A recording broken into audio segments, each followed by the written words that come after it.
자, 오늘 밥상머리 교육, 지난번에 하던 것 계속하겠습니다. 밥상머리 교육이 집에서 정리했는데 한 87가지가 돼요. 밥상에 앉아서 지켜야 할 예의가 한 87가지. 아니, 제가 정리한 것만 앞으로 더 찾으면 더 나오겠죠. 그래서 그 중에 일부를 공부할 텐데, 자, 밥상머리 교육을 하는 이유가 무엇이냐? 자, 밥상머리 교육을 하는 이유 아셨죠? 건강한 사회생활이라 그래야 됩니까? 건강한 사회생활 혹은 성공적인 사회생활을 위해서는 반드시 지켜야 할 예의들을 공부하는 게 밥상머리 교육입니다. 사람은 하루에 2끼 내지 3끼 음식을 꼭 먹기 때문에 먹는 게 그렇게 중요합니다. 그렇다고 뭐 밥상머리 교육 예의를 지키지 않는다고 뭐라고요? 그 다음에는 여러분들 입에서 무슨 말이 나와야 돼요? 옳지, 경찰이 출동하거나 잡아가지 않습니다. 그러나 지킬 때에 아름다운 사회가 되고 건전하고 인격적인 그리고 사랑받는 사회인이 될 수가 있습니다. 어긴다면은 반드시 그 대가를 받게 되는 게 사회입니다. 그러니까 학교에서나 교회에서나 가정에서는 잘못하면 교훈이나 훈계로 끝나고 되게 심하면은 뭐 회초리 요즘은 못 때리니까 끝나는데, 사회라는 것은요 잘못하는 만큼 경제적으로 물질적으로 바로 피해가 옵니다. 그래서 꼭 예의는 지켜야 됩니다. 목사님한테 잘못하는 부분 누구는 어떤 대답했느냐면 아직도 실컷 더 당해야 된다. 답이야, 그게. 실컷 더 당해야 된대. 다만 여기서 예외가 되는 것은 단둘이서 연애를 하면서 단둘이서 외딴 섬에 가서 살 경우에는 밥상머리 교육 안 지켜도 됩니다. 사회인이 되기 위해서는 반드시 지켜야 되는데, 특히 오래오래 같이 살 사람들은 만들어가면서 밥상머리 교육해야 됩니다. 예를 들어서 부부지간, 그 다음에는 부모와 자식지간, 이게 오래오래 같이 살아야 되잖아요. 그렇기 때문에 만들어가면서 살아야 되고, 부부지간에 살면서 잔소리하는 걸 포기하고 바가지 끓는 걸 포기하죠. 딱 한 부부 본 적이 있습니다. 대구에서 봤는데, 부인이, 아내가 이제 결혼하고 한 달이 지났는데 남편을 딱 보니까 바가지 끌 걸 가치를 발견 못했대요. 그래서 일절 바가지를, 전혀 잔소리를 하지 않고 6개월을 지나니까 남편이 살기 힘들지, 대답 네. 남편이 이혼할래? 네. 그리고 그 이튿날 바로 도장 찍고 헤어졌습니다. 바가지 끌 걸 가치나 어떤 그 가능성이 있어야 끌는데, 딱 남자보고는 그런 가치나 가능성, 발전성을 전혀 발견하지 못하기 때문에 아예 안 끌겠답니다. 그러니까 아주 입을 완전히 닫고 산 거죠. 그럼 그 다음은 바로 헤어졌잖아요. 그래서 아셨죠? 자녀, 부부지간, 그리고 어떤 단체에서 오래오래 같이 있기 위해서는 꼭 뭐라고요? 만들어가면서 사셔야 됩니다. 그래서 잔소리도 하고 바가지도 꺾는 겁니다. 왜냐하면 오래오래 같이 있으려고 하니까요. 그래서 이제 밥상머리 교육 중에서 이제 첫째로는 부부지간에 살면서 지켜야 할 윤리가 있고, 둘째로는 그 대화할 때에 뭐 지켜야 할 어떤 그런 윤리들이 있고, 그 다음에는 그 다른 사람 앞에 섰을 때 그 뭐 그냥 우리말로 바꾸면은 마이크를 잡는다 할까요? 앞에 서서 남들에게 그 말을 할 때, 그때에 이제 지켜야 할 교양들이나 예의들이 있는데, 그냥 이거 다 아시잖아요, 그죠? 부부지간에는 그냥 한마디만 한다면은, 부부지간에 오래오래 같이 살기 위해서는 지킬 것을 지켜줬으면 좋겠어요. 밑에도 다 마찬가지입니다. 답은 지킬 것은 지키는 건데, 특히 뒤지는 버릇 절대로 하시면 안 됩니다. 호주머니를 뒤진다든지, 서로가 일기장이나 편지를 뒤진다든지, 아니면은 지갑을 뒤진다든지, 아니면은 상대편 핸드폰을 뒤진다든지, 그러니까 이혼하려고 하면 하시면 됩니다. 그러지 않으시려거들랑 절대로 그런 짓 하시면 안 됩니다. 결국에는 근데 그런 짓 하는 아줌마를 봤거든요. 내가 말하는 아줌마는 여자 집사님입니다. 왜 그러느냐? 자기는 다 뒤진대요. 물었더니 남편으로부터 꼬투리를 잡기 위해서. 심지어는 남편이 지방에 출장 갔다 왔는데 루즈를 남편 팬티에다가 쭉쭉 그었어요. 그고 난 뒤에는 루즈를 그렇게 바르는 사람이 어디 있어요? 그리고는 당신 팬티다. 그렇게 하는 이유가 뭐예요? 이혼하기 위해서. 결국에는 그래서 핸드폰을 뒤져서 여자 번호가 있다, 뭐 여자 이름이 나왔다. 내 친구 목사님 동기 동창 중에는 이름이 이명희 목사님이 계시거든요. 실명됐어요. 오해 많이 당해서 전화 오면 여자한테서 전화 왔잖아요. 그래서 아셨죠? 남편 전화 뒤져서 뭐 문자 확인한다든지 뭐 하려거들랑 뒤져라. 예, 따로 살고 싶으면 하시면 됩니다. 자, 그 다음에는 다른 사람 앞에 섰을 때 어떤 그 대화 요령이나 마이크 잡는 거 물론 마찬가지인데 대화할 때에 상대편을 약 올리듯 하시면 안 됩니다. 약간 비판 쪽 있잖아요. 그리고 대화할 때 상대편의 약점을 잡고는 훈계하듯이 절대로 대화하면 안 되는데 이 목회자들이 이런 짓 잘하거든요. 꼭 뭐 대화하면서도 가르치려고 덤벼요. 그래서 대화를 하면서는 절대로 남을 가르치려고 하지 마십시오. 배우기 싫습니다. 아셨죠? 여기는 학교 교실이 아닙니다. 그리고 엄마와 자식과의 관계가 아닙니다. 가르치려고 하지 마세요. 배울 만큼 배웠고 들을 만큼 들었고 겪을 만큼 겪었습니다. 우리가 벌써 인생 몇 년이에요. 그래서 나이가 60이 넘어버리잖아요. 박사학위가 필요 없습니다. 64한 인생 자체가 박사입니다. 이만큼 오래 살다는 거. 그래서 대화하면서 절대로 남을 가르치려고 하거나 훈계를 하듯이 대화하시면 대화의 빵점입니다. 뒤를 딱 돌아서면 너 같은 인간 다시는 쳐다보기 싫다. 그런 결론을 내립니다. 그래서 꼭 그렇게 하고 싶으면 공식적인 자리에서 하시면 됩니다. 자, 그 다음에는요, 직언과 정언을 하지 마십시오. 직언, 그 다음에는 정언. 이거 하시면 안 됩니다. 대화 중에는 절대로 하시면 안 됩니다. 그럼 어떻게 지혜롭게 표현하세요? 반바퀴 돌리세요, 말을. 그리고 지혜롭게 꼭 표현하셔야 됩니다. 근데 대화를 하다 보면은 직언해 주세요 라고 요구하는 분들도 있는데 그렇다고 해서 직언을 했다가는 미움당합니다. 직언해 달라고 해놓고는 직언하면은요 절대로 안 됩니다. 정언은 하셔도 안 됩니다.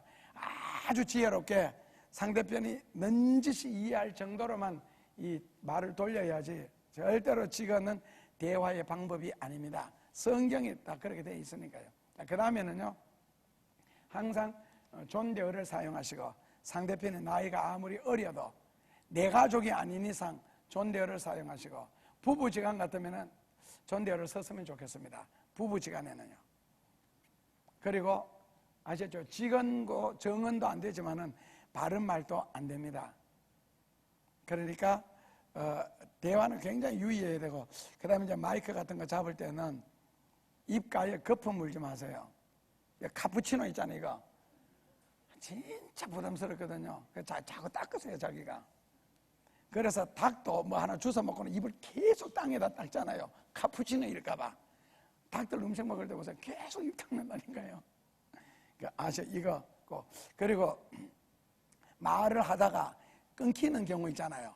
그 다음에 다시 들어가는데 이때 교인들이 기도하다가 끊었다 다시 들어갈 경우에는 하나님 아버지 소리, 안 그러면 주여 소리 굉장히 자주 합니다. 그러니까 마치 노래 부를 때 쾌지나 칭칭나네나 옹해식으로 그런 식으로 아마 간음으로서 넣는 걸 하나님 아버지로 가는 줄 아는데 그 하나님 아버지 너무 자주 절대로 하지 마세요.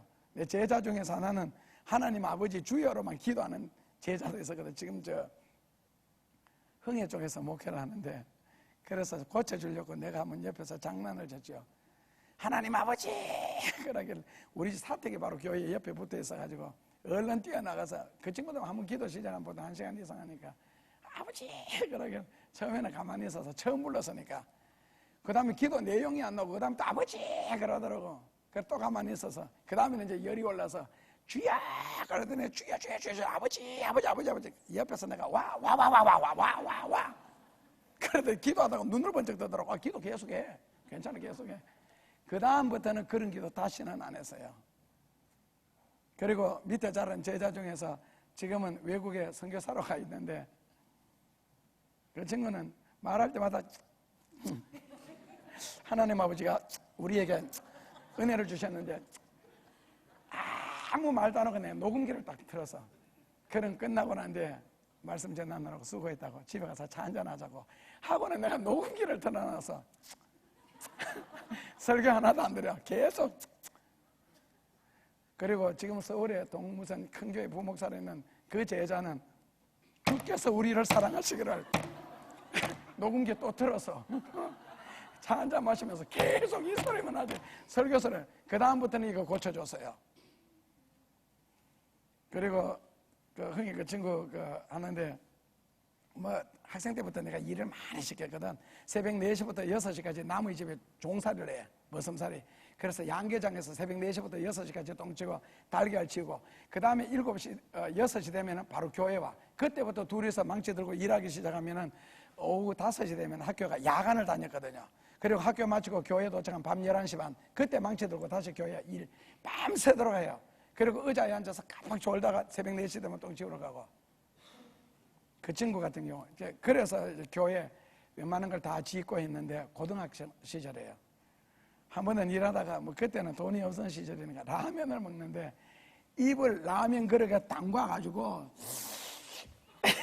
그래서 내가 따라했죠. 나도 한두 번 그랬더니 다시는 안 그러래.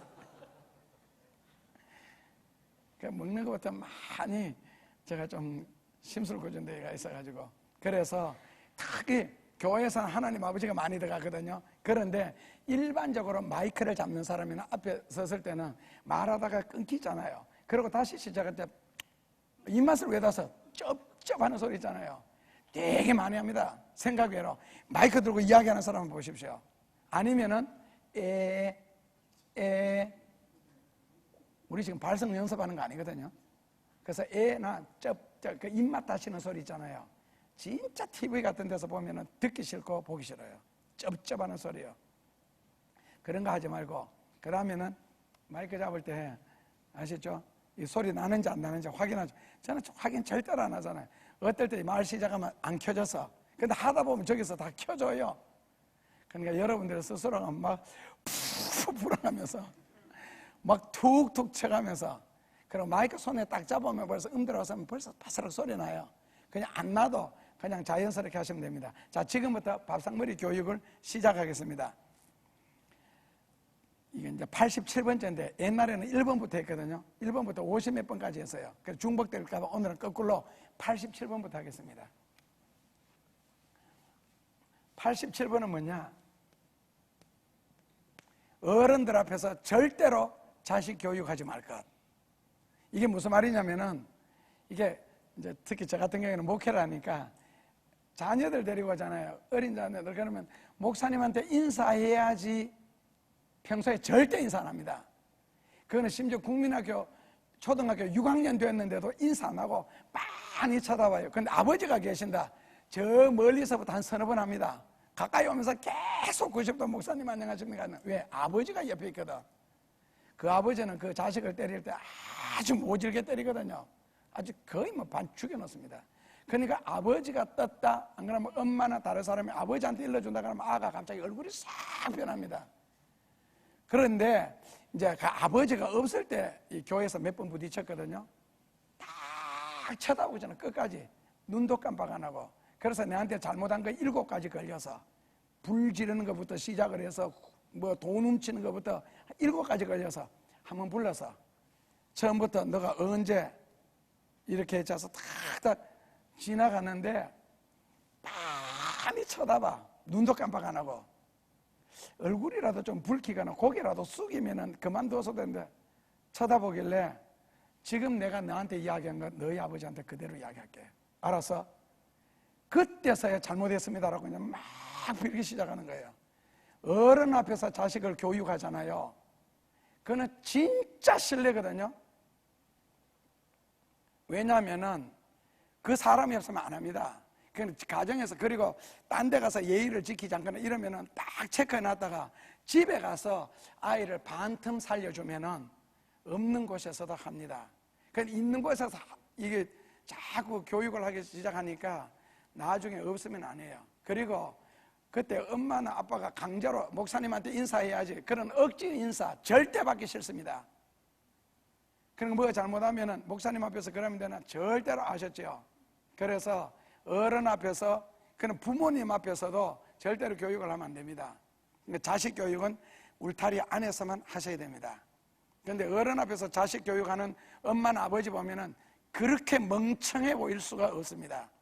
아주 밥맛이 떨어질 정도로 멍청해 보여요. 사회생활에 한마디로 실패입니다, 그거요. 절대로 교육은 없는 곳에서 하지. 다른 사람들, 그러면 아이도 인격이 있고 자존심 상하잖아요. 어떤 아버지가 자기 아들 국민학교 4학년짜리인데 교인들 보는 앞에서 막 엉덩이를 때렸거든요. 세게 때려서.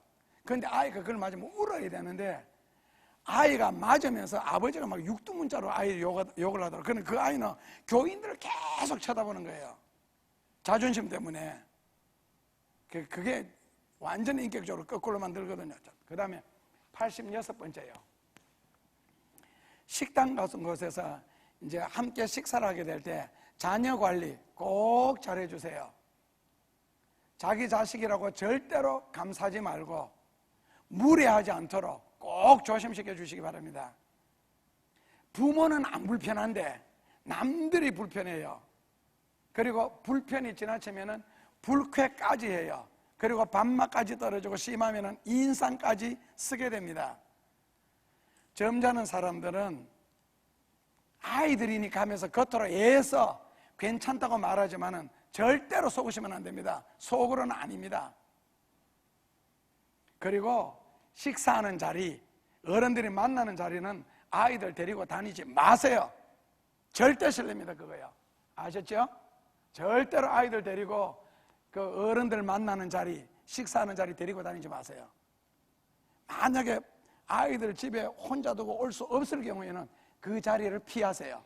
다른 곳에 가서 있지 절대로 같이 아이들 끼지 말고, 그리고 어른들 대화하는데 아이들이 절대로 끼지 말도록, 아이 때문에 대화가 방해되고 아이 때문에 식사가 방해되는 일이 절대 없도록 하셔야 됩니다. 85번째, 화장실, 식당, 기차, 버스, 비행기 이런 곳에서는 인사를 하시면 안 됩니다. 꼭 하시려거들랑 목례 정도 가볍게 인사를 하고 지나가야 되지, 특히 대답을 요구하는 인사 있잖아요. 절대로 하면 안 됩니다. 아셨죠? 상대편에게 대답을 요구하는 인사, 그런 것은 하시면 안 됩니다. 그냥 가벼운 목례, 미소 정도가 가장 무난하고 상대편도 가볍게 미소나 목례 정도 지을 수 있도록 해주면 가장 좋겠습니다. 그러면은 84번째, 오늘은 진도 굉장히 빨리 나갑니다. 일을 할 때에 열정으로만 하시면 안 됩니다. 지금은 굉장히 시대 자체가 전문을 요구하는 시대이기 때문에 열정은 있는데, 열정이라는 말은 다른 말로 바꾸면요, 일을 덤빈다는 뜻입니다. 일을 덤비는 이유는 전문가가 아니기 때문에 그렇습니다. 어디서 배웠어요? 어깨너머로 배웠죠. 어깨너머로.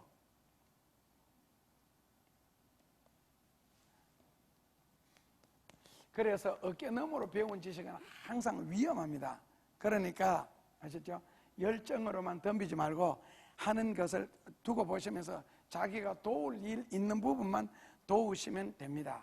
왜냐하면 실수를 하기 때문에 그렇습니다. 자, 83번째로요. 부엌에서나 마루에서나 어디에서든지 식당 일을 하거나 주방 일을 할 때 절대로 소리 나면 안 됩니다.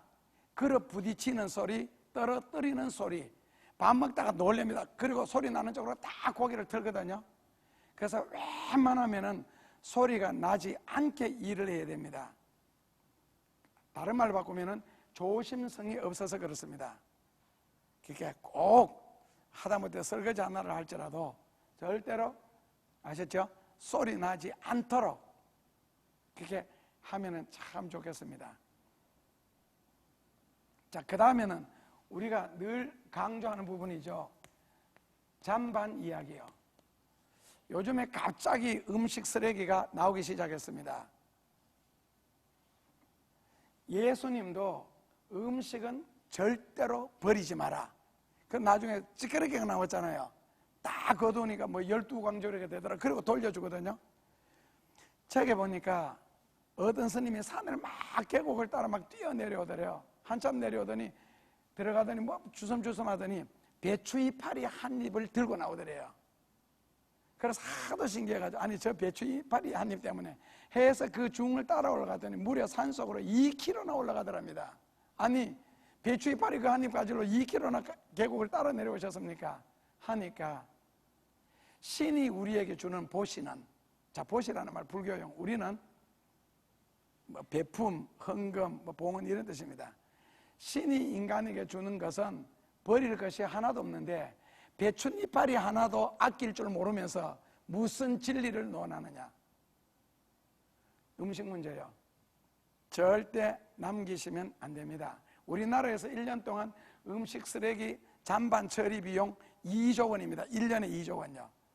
그래서 네팔이라든지 우리가 이제 7월 1일 날 다음 주에 가겠지만 북한이라든지 미얀마라든지 볼리비아라든지 우리가 지금 우간다, 이티오피아 돕는 나라들이 많습니다.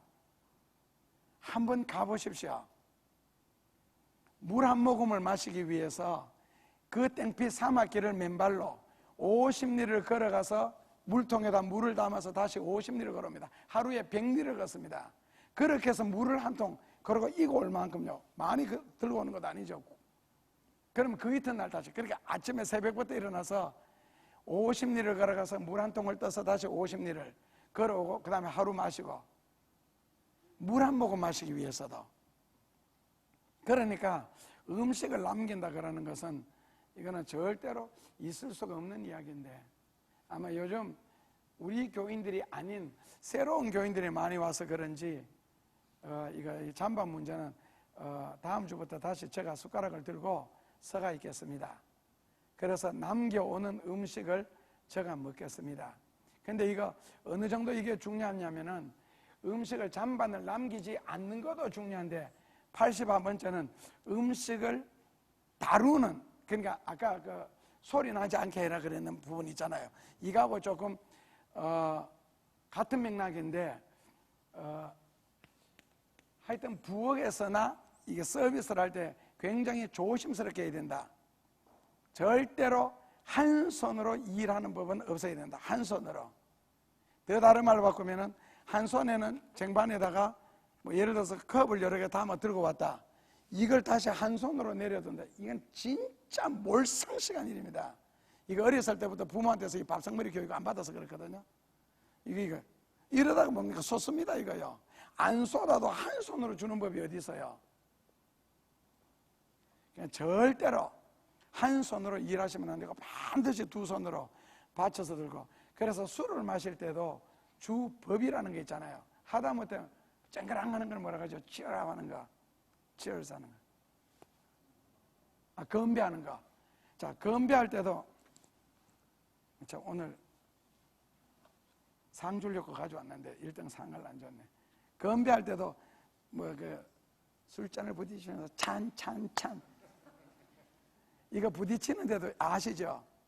자, 어떻게 부딪혀요? 어떻게 부딪혀요, 술잔은? 그렇죠? 예? 자, 술잔을 부딪힐 때 이 사람이 나이가 많고 이 사람이 나이가 어리다. 그럼 나이가 작은 사람이 나이 많은 사람의 밑에다 갖다 대는 거예요. 아셨죠? 옆에 부딪히는 거 절대로 아니에요. 밑에다가 살짝요. 예를 들자면 그 만약에 위에 갖다 부딪혔다. 이런 몰상식을 했기. 만약에 비즈니스 한다면 그거 당장 떨어져야 돼. 그 거래 성사 안 됩니다. 이거 하나도 뭐 이게 주법이라는 거거든요. 술 마실 때 그래서 술을 어떻게 따로해요? 술을 어떻게 따로? 주전자를 어떻게 들어요? 이거 위해서는 기생집에서 특히 교육을 받아야 되거든요. 조선시대 때 같으면. 아시지요? 두 가지 얘기가 있는데 술잔을 들고 술잔 뚜껑을 들고 붓는 경우가 있고 술잔 밑에를 받쳐서 붓는 경우가 있습니다. 자, 전문적으로 그런 데서 일을 하는 사람은요, 위에다 뚜껑을 잡고 붓습니다. 그러나 가정에서 손님이 찾아왔을 때는 이거 조금 오해하게 되는데, 여러분들 가정에 뭐 술손님이 오실 일은 없잖아요. 있을 경우에는 아래를 받칩니다. 자, 그리고 하다못해 차 한 잔을 마실지라도 아시죠? 반드시 받쳐서, 이거는 이제 양반 교수들이 하는 일이죠. 그래서 옛날에는 그 선을 볼 때에 두 가지를 봤습니다. 첫째로는요, 문을 열고 닫는 모습. 그게 이제 내 며느리를 볼 때나. 둘째로는 물건을 다루는 모습요. 문을 열고, 만약에 이제 손님이 오셨을 때에, 자기 집으로 인도할 때에 문을 열면서 들어가세요. 그러면은 그 사람이 양반일 경우에는 문 열고 안 들어가고 바로 집으로 갑니다. 어떻게 한 손으로 문을 열고 들어가십시오, 이게 할 수 있어요? 두 손으로 문고리를 잡고 열어야죠. 그리고 문을 열고 손을 놓고 두 손으로 들어가세요. 이렇게 되지. 한 손으로 문 열면서 들어가세요. 어디서 배워서 그런가? 그래서 아셨죠? 문은 반드시 두 손으로 잡고 열고, 닫을 때도 두 손으로 잡고 닫고. 그래서 옛날에 양반 집에 이 며느리를 볼 때는 제일 먼저 가서 그거부터 보고, 그 다음에 심지어 이제 우리 집에 와서 선을 볼 경우에는 있잖아요. 선반 위에다가 컵을 올려놓고 그 위에다가 상을 받잖아요. 저 상을 내리라 그럽니다. 그렇다면은 선반에서 상을 내릴 때 삐딱하게 내리면요, 그 그릇에다가 물을 가득 담아 놓습니다. 그래서 들어내려다 쥐가 뒤집어 쓰도록. 그러면은 바로 집에 가시면 됩니다. 두 번 볼 필요 없지요. 왜? 조심성이었거든요. 비록 상 하나를 들어내릴지라도 들어서 삐딱하게 내리는 거, 이거 양반집에서는 절대 있을 수 없습니다. 기역자로 똑바로 들어내리고 올리고 이런 식으로요. 그런 것 하나까지라도. 그래서 가재 도구를 옮길 때도 절대로 소리 나면 안 됩니다. 왜 소리 나요? 미니까 소리 나죠. 삑삑 하는 소리. 왜 밀어요? 들어서 옮겨야죠. 아무리 가벼워도 밀지 말고. 그리고 발로 찍 밀. 이거는 진짜. 그래서 만약에 무거워서 혼자 못 들면요, 누구 도움을 청하시고, 그리고 정 못하겠으면요, 오실 때까지 기다리시면 됩니다. 밀다 보면은 장판 기스부터 물건 기스 납니다. 그러면 절대로 아셨죠? 자, 그 다음에 80번째로는요, 이제 점점 식사에 가까워지는 이야기 하는데, 음식을 먹을 때 상대편에게 절대로 구원하지 마십시오. 특히 젓가락이나 숟가락 가지고 떠다가 상대편에게 주는 행위 있잖아요. 이 절대 금지입니다. 절대. 그러나 상대편의 그 상대를 배려하는 것이 아니고 식탁에, 즐거운 식탁에 품위를 떨어뜨리는 일이거든요. 그러니까 항상 우리가 할 수 있는 말은 맛있게 드세요. 더 드시렵니까? 무엇을 드시겠어요? 이런 식으로 말 정도로 하는 것이지, 절대로. 신방 갔다가 신방을 마치고 고깃집에 갔었는데, 부인은 영문과를 졸업했고 남편은 수학과 대학원을 나왔습니다. 같이 고기를 먹는데 남편이 고기를 구워가지고 자꾸 나를 주는 거예요. 나도 젓가락이 있는데. 그러면서 하는 말이 걸작이야. 목사님, 젓가락을 쪽 빨았기 때문에 깨끗합니다. 그리고는 계속, 내 성격에 먹겠어요? 젓가락을 쪽 빨았기 때문에 깨끗하대. 미쳐. 그 사람 입안에 무슨 병이 있는지, 몸에 무슨 균이 있는지 내가 어떻게 알아? 나도 젓가락이 있어요. 내가 먹고 싶은 거 다 먹어요. 그러니까 절대로 이거 음식을 떠다가 상대편에게 주는 경우는 무조건 없어야 됩니다. 진짜 푹이 떨어지고, 그 다음부터 지금까지 제가 그 사람을 안 봅니다. 근데 그 사람은 전화가 몇 번 왔었습니다. 와서 목사님 밑에서 신앙생활 하고 싶다고. 아니요, 가까운 교회, 지금 다니는 교회 열심히 다니세요. 오지 마세요. 3번 정도 거절하니까 요즘에는 전화 안 와요. 그리고 이 음식 남기는 문제 때문에 청년 3명을 쫓아냈고, 인도에서 온 선교사 한 사람은 학교 지으려고 하다가 실패했습니다. 그 선교사는 저를 알고 한국에서 유학도 했기 때문에 한국말도 잘하고 영어도 잘해. 인도 사람인데 교회에 왔는데 우리는 쟁반에다 밥을 퍼가잖아요. 수가이 퍼가가지고는, 그리고는 조금 먹고 이 밥을 막 흩어놓는 거 있잖아요. 그리고는 남겨서 내 앞에서 드세요. 지금 배부르다는 거예요. 인도 인구를 생각해봐라. 드세요. 한 번 더 요구했죠. 배불러서 도저히 못 먹겠대요. 가세요. 그래서 그때 그 전에 무슨 약속을 했느냐면 내하고 인도에 선교하는 문제 때문에 자기 동네 청소년들이 굉장히 많은데 두 가지 문제. 첫째로는 집회 문제예요.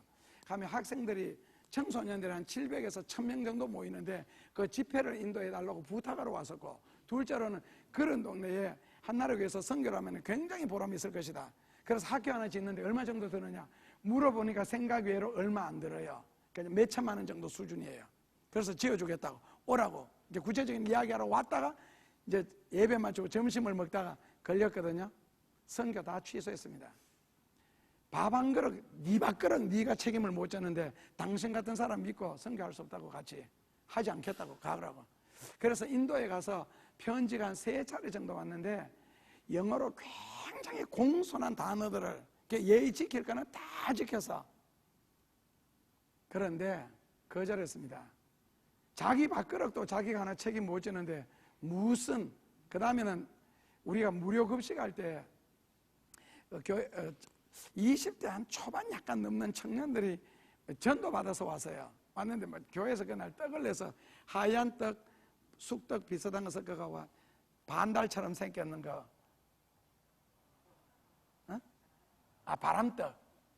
바람떡이에요 그거. 예, 그걸 했는데 되게 맛있더라고. 근데 청년이 뭐 4-5개씩 담아가요. 그 밥하고 반찬도 다 담아가잖아요. 근데 그 음식 버리는데 내가 서가 있었는데 그 5개 담아간 녀석이 1개를 먹고 그 떡 4개를 쓰레기통에 그냥 붓는 거예요. 주워 먹어 딱 그랬거든요. 그 자리에서 먹기 싫다는 거, 배부른다는 거예요. 둘 중에 하나예요. 다음부터 이 교회를 절대로 나오지 말든지 아니면은 그 버릇을 고치든지. 이 교회 안 나와도 좋아. 어느 곳에 가든지 이 버릇 고쳐. 야, 그 쌀이 농사를 져서 이제 씨 뿌려가지고 이제 해서 쌀은 벼는 우리 몸에 밥이 되어 오기까지 사람 손을 72번을 거쳐야 됩니다. 72번. 말이 72번이죠. 기맘은 여름에 땅바닥 가서 기 한번 매보세요. 그런데 너는 그것을 가지고 와서 손도 안 대고 버려서 하나님이 니를 그렇게 한번 버려볼까? 쓰레기통에 쓰지도 않은 채. 배부르면 먹을 만큼 가져가든지, 자신 없으면 전부 다 안 가져가서 남들이라도 먹게 해야 되는데 왜 가져갔다고 왜 버려? 음식 만들어보고 반찬 한번 만들어 보십시오. 남기는 거 절대로 있을 수 없어요. 그래서 그 친구 그 다음에 서희다 교회 못 나오게, 교회 나오지 말든지 나오려고 달랑 이 버릇을 고치고 이거 떡 주서 했더니 결국 안 주워 먹고 교회 안 나왔어. 안 나와도 돼. 인간 되지 않을 것들은 교육시켜도 안 되니까. 79번. 음식 나한테 권하지 마라. 79번째는요 밥상머리 앞에서 절대 불평하지 마십시오. 이거 특히 자기 부인일 경우에는요, 뭐 식당 같은 데 가서 다른 데 가서는 불평을 거의 안 하는데 특히 가족이 해줬을 때는, 엄마가 해줬거나 아내가 해줬을 때는 이 음식 불평을 하는 사람들이 있잖아요.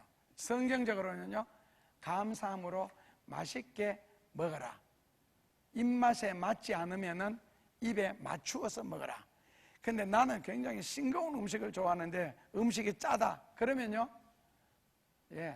물 부어서 국 같으면은, 그리고 짠 거 좋아하는데 싱겁게 나오면요 간장이나 소금을 타서 이런 식으로 자기가 제 요리에 먹으면 되지 절대로 밥상 앞에서 인상 찌푸리거나 불평하시면 안 됩니다. 이럴 때는 옛날 노인들은 뭐라고 해서요? 뭐라고요? 뭐 나라 간다? 복 나라 간다 그랬습니다. 근데 시편 성경 69편 22절에 보면은 밥상이 너에게 올무가 되지 않게 하라. 이 에스더서에서 1장에서 8절에 그런 말 나오거든요. 밥상이 너에게 올무가 되지 않게 하라. 왜냐하면은 예를 들어서 좋은 일하러 안 그러면 비즈니스 뭐 계약건 이런 거 하러 가면서 보통 우리나라는 식사를 하잖아요. 하는데 거기서 틀려놓으면은요 결국 계약건 성사 안 됩니다. 결국엔 밥상이 자기한테 올무가 된 것이죠. 그러니까 항상 음식은 불평하지 말고 맛있게 드시고 감사하게 드시고, 그리고는요 반드시 감사합니다라고 표현해 주셨으면 좋겠습니다. 이거 되게 안 되대. 아니 예를 들어서 돈 번다는 게 굉장히 힘들잖아요. 그 힘들게 돈을 벌어서 그래 대접을 하는데 그 대접 그 공개라 그러거든요. 다 맛있게 공개받았는데 그걸 먹고 난 뒤에 왜 그 사준 사람한테 감사히 잘 먹었습니다 말하기가 그렇게 자존심 상합니까? 그러면 가서 먹지 말든지 따라가지 말든지. 자, 그래서 식사기도는 2번을 합니다. 식사기도 아셨죠? 첫 번째로, 두 번째로. 첫 번째로는 음식을 공개해주는, 만들어준, 섬겨주는, 대접해 주는 분에게 찾아가서, 아니면은 밥상머리 왔을 때는 거기에서 맛있게 먹겠습니다, 감사합니다. 꼭 첫 번째 기도는 음식을 직접 만들어 주시거나 대접하는 분에게 감사합니다. 두 번째 식사 기도는요, 음식을 다 식사 끝난 후에 하나님에게 기도하는 겁니다. 비로소 하나님 먹었으니 건강하게 하시고 소화 잘 되게 하시고 이 음식 먹고 죄 짓지 않게 하시고 열심히 반듯하게 주를 위하여 살게 하소서. 이거는 음식 먹은 후에 하는 기도예요. 그런데 우리나라에서는요, 유대인들은 이렇게 기도합니다. 유대인들은. 그런데 우리나라에서는 식사 전에 기도가 요란하고 기도 안 하면 음식도 못 먹는 정도. 그러다면 전에 그 기도를 했다면 우리나라는 순서 바뀌면 됩니다. 전에 하나님에게 먼저 감사를 드린다면, 기도한다면 식사 후에는요, 사람에게 맛있게 잘 먹었으면 감사합니다. 특히 식당에 찾아가거나 아니면은 다른 집에 초대를 받았을 때는 꼭 음식을 만든 분에게 가서 참 멋있다고, 오늘 기분 좋게 식사했다고 그렇게 해준다면 다음에 그 집에 다시 한번 찾아가 보세요. 대우가 달라질 겁니다. 기억하고 있다가 다른 손님 다 기억 안 합니다. 이런 손님들 특별히 기억하거든요. 그래서 꼭 맛있게 잘 먹었다는 인사를 꼭 했으면 좋겠습니다. 그래서 이 공개하는 사람에 대한 감사요. 자, 그 다음에 77번째로는요, 손이 사랑가, 지금 78번째, 이제 윗사람과 식사를 할 때는 눈치를 꼭 살피세요. 식사하면서 계속 눈치를 살피세요. 다른 말로 바꾸면은 식사 보조를 맞추라는 뜻입니다. 스피드 문제예요. 그리고 윗사람보다가 절대로 숟가락을 먼저 상에 놓으시면 안 됩니다. 아셨죠? 그러니까 비슷하게 놓든지 약간 늦게 놓으시면 가장 이상적입니다. 왜냐하면 대접하는 사람이라도 안 그러면, 이건 주로 대접하는 자의 입장인데 숟가락을 먼저 넣죠. 손님 입장에서는 불안해서 밥 못 먹습니다. 그때부터는. 그러니까 당신 그만 먹고 숟가락 놔라는 뜻이거든요. 숟가락 놓는다는 뜻이. 그래서 결국 남을 음식 못 먹게 하는 거예요. 그래서 절대로 이 보조를 스피드를 맞추되 상대편보다 약간 늦게. 자, 그리고 식사하는 도중에 계산한다고 벌떡 일어나지 마십시오. 불안해서 음식 못 먹습니다. 그냥 식사한 후에 계산해도 늦지를 않습니다. 돈 내주겠다는데 싫어하는 사람 누가 있어요? 그러니까 아셨죠? 식사 중에 일어나서 가지 말라는 뜻입니다. 식사한 후에 실례하겠습니다 그러고 일어나서 가는 거는 괜찮고, 만약에 상대편에 내릴까봐 꼭 불안한 사람은 지혜롭게 처신하세요. 식사 전에 하여튼 손 씻으러 간다든지, 또 제가 잠시 그 변소에 갔다 오겠습니다. 밥 먹다가 진짜 밥 먹. 그럼 우리가 무슨 상상하겠어요? 저거 큰 거를 볼란가 작은 거를 볼란가 온갖 생각 다 하거든요. 혹시 큰 거 잘못 떨어져가 물이라도 튀어가지고 젖진 않을란가. 그러니까 제발 꼭 화장실에 급해가지고, 왜 음식 잘못 들어오면 저 같은 경우는 예민해가지고 위에 자극이 탁 되면 배 아픈 경우 있거든요. 이때는 뭐라고요? 손 씻고 오겠습니다. 손 씻고 오겠습니다 해도 다 알아듣습니다. 밥 먹다가 무슨 손 씻으러 가. 대체로 전후를 사용하시고 식당에 한번 앉았으면 끝날 때까지 그저 안 일어났으면 좋겠습니다. 자, 그 다음에는요, 그 77번째는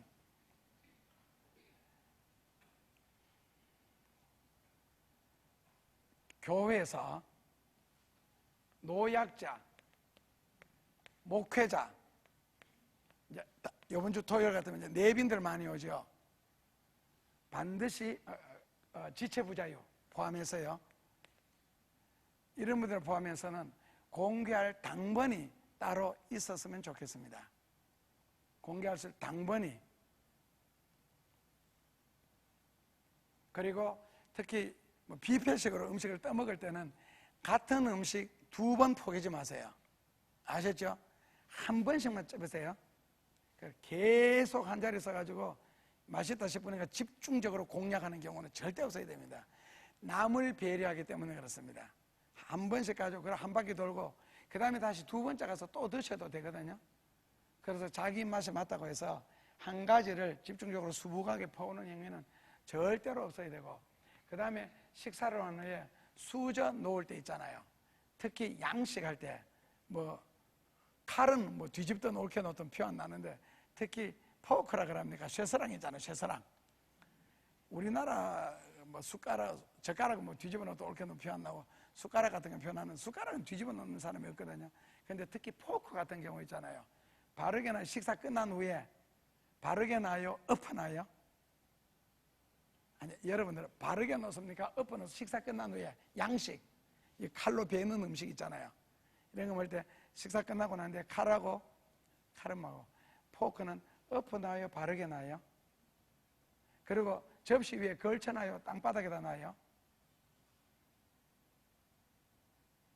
모르네. 양식이든 한식이든 절대로 숟가락은 엎어놓는 게 아닙니다. 아셨죠? 예를 들어서 여러분들이 밥을 먹고 떠고 밥 다 먹었다고 밥그릇을 팍 엎어가 놓습니까? 똑같습니다.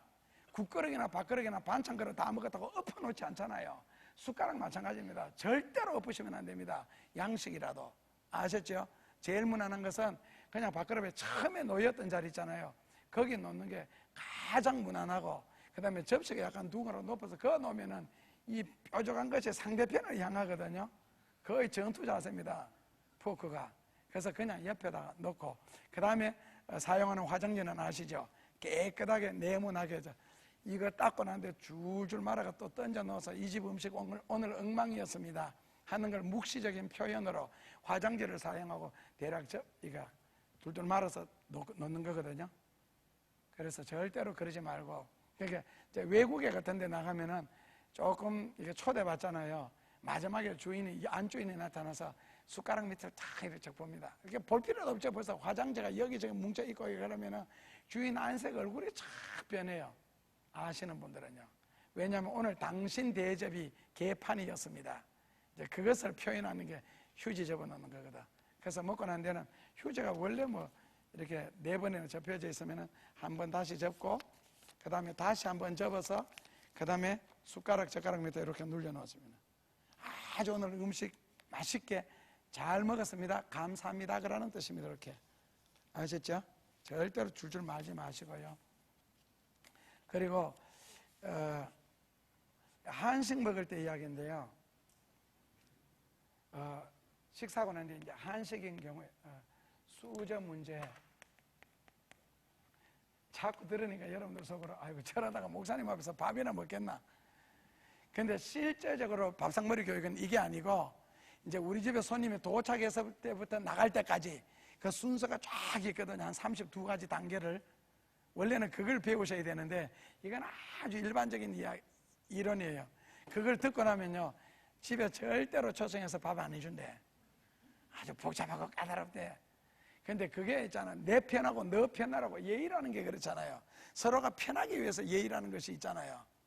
그러니까 외국에 갔을 때에 예를 들어 학생들을 한번 데리고 가보니까, 예를 들어서 내가 대화하는 사람들은 대략 그쪽에 유지들입니다. 그리고 사회적인 지위가 있는 분들이고 하는데, 학생들이 그 대화를 하는 도중에 중간에 자꾸 얼굴을 가로막아 들어와서, 그리고는 내한테 말 거는 게 아니고 상대편에게 기껏 거는 말이 뭔지 아세요? What is your name? 그럼 그 사람이 대답을 해요. 그럼 가버려.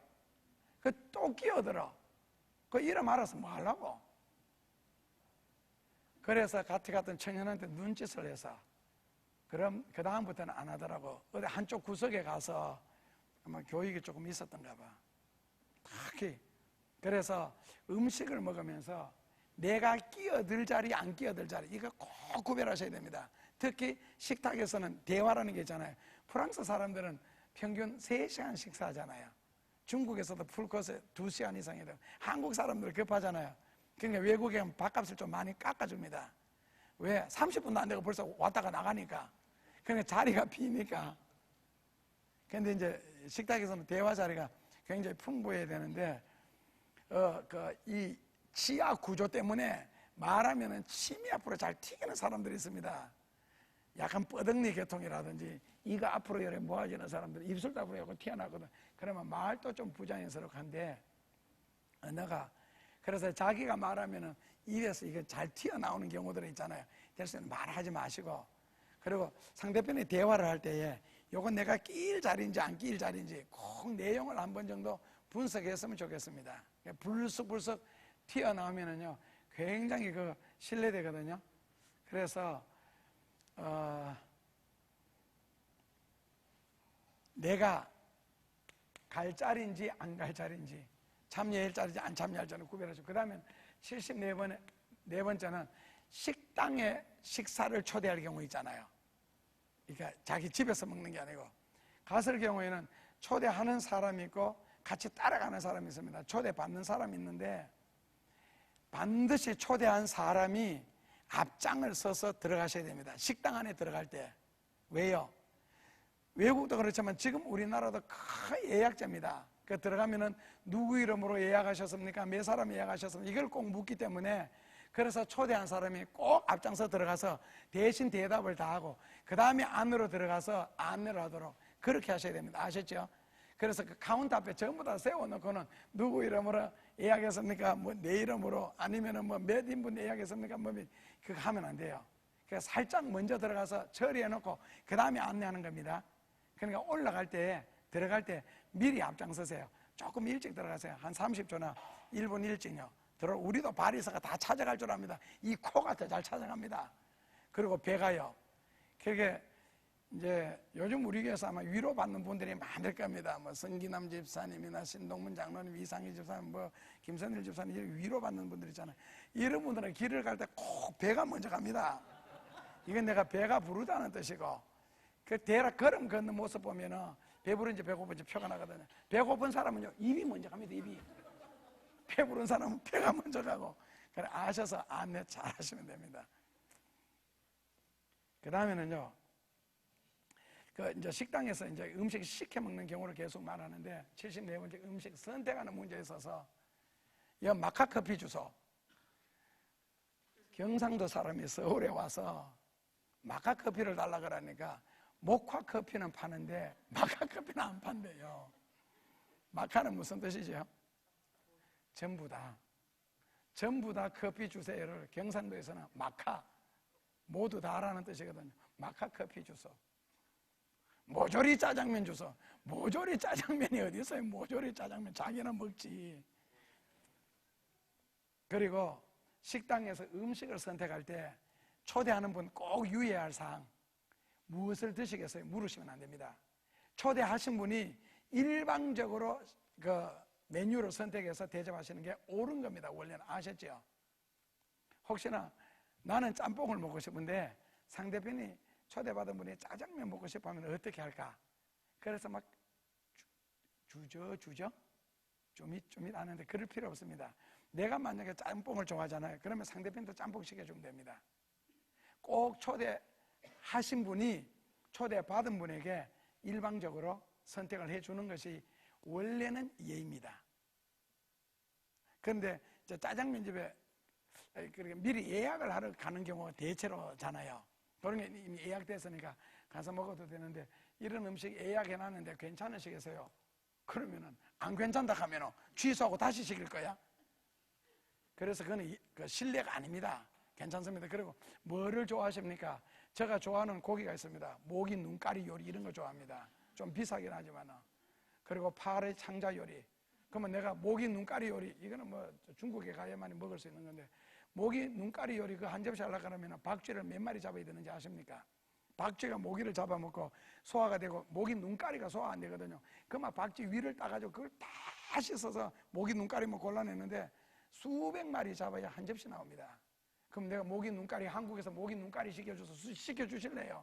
뭐를 좋아하십니까? 왜 자꾸 고문을 해요? 따지고. 그러니까 묻지도 말고 따지지도 말고, 그리고 자기 집에서 식사를 대접할 경우에도 마찬가지입니다. 뭐를 좋아하십니까? 왜? 브루나이 왕국에 가면은요, 그 구데기가 아주 일품입니다. 그리고 최고 손님한테만 대접하는 요리가 구데기 요리인데, 그것도 죽은 구데기가 아니고 살아서 막 움직이는 걸 바가지에다 떠가오거든요. 그건 어디 사느냐면, 돼지를 잡아서 배를 갈라가지고 나무에다가 달아놓으면 파리들이 무지하게 달라져서 핥아먹고, 거기서 알을 까고 그 알에서 이제 구데기가 깨어나잖아요. 그러면 뽀얀 구데기가 파글파글. 우리 옛날에 시골에서 여름에 많이 보셨잖아요. 구데기가 생각이 외로 깨끗합니다. 그래서 집에 귀한 손님이면 구데기를 밥그릇에다 퍼가지고 갖다 이제 생거를 주워 먹어야 되거든요. 젓가락 안 됩니다, 이거. 그냥 손으로 먹는데, 그렇다면 생 굴이 아니고 생 구데기 요리 좋아합니다. 그럼 그거 해주시겠어요? 그 뭐 좋아하는지 왜 물어? 그렇다면 뭐를 대접해요? 자기가 가장 자신 있게, 가장 잘 만들 수 있는 음식을 만들어서 대접하면 됩니다. 저는 라면밖에 못 끓이는데요, 라면도요 한 120가지가 있습니다. 라면 종류도 진짜 맛있는 라면도 많대. 그러니까 자기 잘하는 거 하죠. 할 줄 모르는 거 건드려 가지고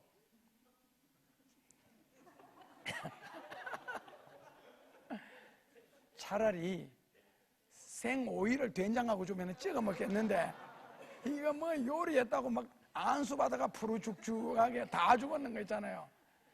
맹물에다가, 그리고 뭐 제첩국인가 그걸 끓여왔는데, 완전 맹물에다가 제첩만 넣고 보글보글, 제첩 익었을 때 가져왔잖아요. 한번 드셔보시면 어떨 것 같아요, 그 맛이. 제첩에 소금이고 한 개도 안 넣고 맹물에다가 제첩만 담가가지고 그냥 익었어요. 거기다가 저거 있더라, 정구지, 부추가 이게 몇 조가리가 돌아다니고 아무것도 없어. 고춧가루도 없고 소금도 없어. 그 여러분들 어떻게 드시겠어요? 그러니까 차라리 생거를 가져오라고. 생거를 내가 알아서 요리를 해 먹을 테니까. 왜요? 이거요 7년 대관람 더하기 1년 하면요 8년 대관람에 들어갑니다. 그렇게 말하면 다 알잖아요, 그 집에 신방 갔는 줄.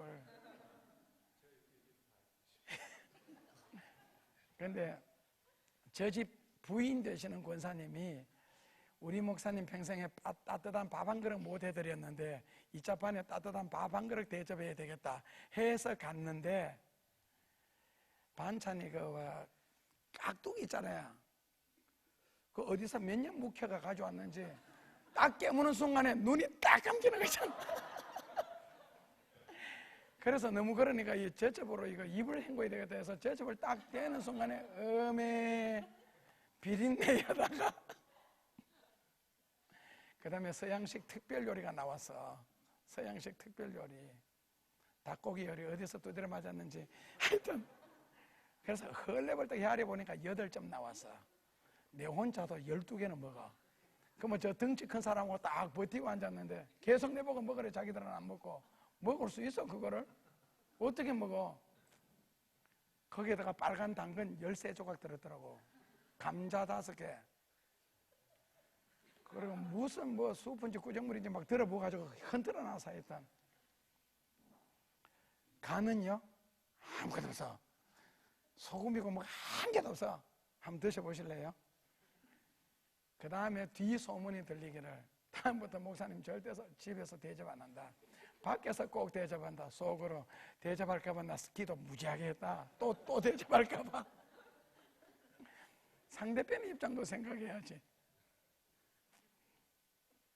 아셨죠? 자, 그 다음에는 70 계속해도 됩니까? 예, 오늘 그 리허설 때문에 좀 빨리 끝낼게요. 그 식당에 가든지 집에서 대접을 하든지 간에 윗사람이 앉기 전에 절대로 먼저 앉으시면 안 됩니다. 물론 아시겠죠? 그리고 윗사람이 수저를 들기 전에 절대로 먼저 수저 들으셔도 안 됩니다. 이거 안 되대. 그리고 위에 사람 앞에서 반바지 입고 나타나는 거 실례입니다. 그리고 손이 사람 앞에서 너털 웃음 있잖아요. 크게 웃어야 되는 거 진짜 무리하거든요. 여성스럽게 호호호 웃어야지. 어디 목젖 다 보이더라. 깔깔. 아이고 목젖 다 보여. 목젖. 얼마나 입을 크게 벌려서 웃는지. 그 실례 아니야? 미소 지어야지. 그리고 손을 가려서 살짝 웃어야지. 나는 여성들이 그렇게 목젖 보이면서 웃는 사람 도저히 이해가 안 되는 거 저는 지금 저 뒤에 앉아서요. 안 그래도 우리 다 알아요. 그러니까 아셨죠? 지금 날 딱 째려보고 있어요. 자기 이야기하는 것 같다고. 다 우리 이야기 하시면 누구 이야기예요 지금. 그러니까 그리고 어른이 수저를 먼저 들고 드세요. 먹으라고 말하기 전에는 드시면 안 됩니다. 아셨죠? 절대로 먼저 숟가락을 쥐고 공격적으로 음식을 공격해서는 안 됩니다. 그리고 먼저 가도 안 되고 드세요 할 때까지는 무조건 기다려야 됩니다.